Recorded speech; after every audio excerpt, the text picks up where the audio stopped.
Regional Office ang 14 na hinihinalang drug den sa Phase 12 sa Caloocan City kanina. Bit-bit ang search warrant na inilabas ng korte. Sabay-sabay na pinasok ng mga otoridad ang mga target na barong-barong, maging ang ilang malalaking residential property. Hindi bababa sa 5 tao inaresto ng mga pulis. Na-recover din sa ilang drug den ang mga drug paraphernalia at chinop-chop na motorsiklo. Meron ding nakuha ang mga pulis na caliber 45 na baril. Sa ngayon, patuloy ang investigasyon ng mga otoridad para matukoy kung sino ang nasa likod ng mga sinalakay na drug den sa Caloocan City. Sa lagay naman ng panahon, nasa loob na po ng Philippine Area of Responsibility ang Bagyong Hana na may international name na Sodelor. Namataan ng pag-asa ang mata ng Bagyong Hana sa layong 1,420 kilometers east of Calayan, Cagayan ngayong alas 7 ng umaga.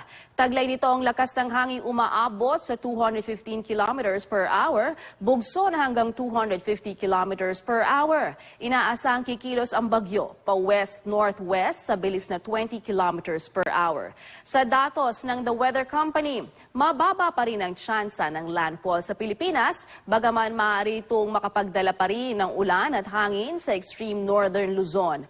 Ang Bagyong Hana ay tinuturing sa ngayon na world's strongest tropical cyclone mula nitong Enero, kung pagbabasehan ay ang bilis nitong hangin. Unti-unti na ring pinilalakas ng bagyo ang hanging habagat na nagdudulot ngayon ng maulang panahon sa Mindanao. Ayon yan sa Pag-asa. Apektado rin ang ilang bahagi ng Visayas at rehiyon ng Mimaropa. Delikado namang pumalaot ang maliliit na sasakyang pandagat sa lahat ng mga dagat sakop ng Mindanao maging sa eastern seaboard ng Visayas. Ayon pa rin sa Pag-asa. Mula sa tahanan ng katotohanan, ako po si Lala Roque. Magandang umaga.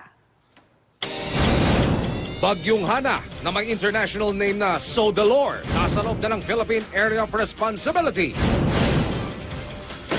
Exclusive, 14 na umunay drug den sa Tala, Caloocan, sinalakay.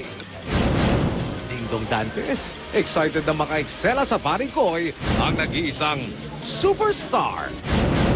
Yan at iba pang balita abangan sa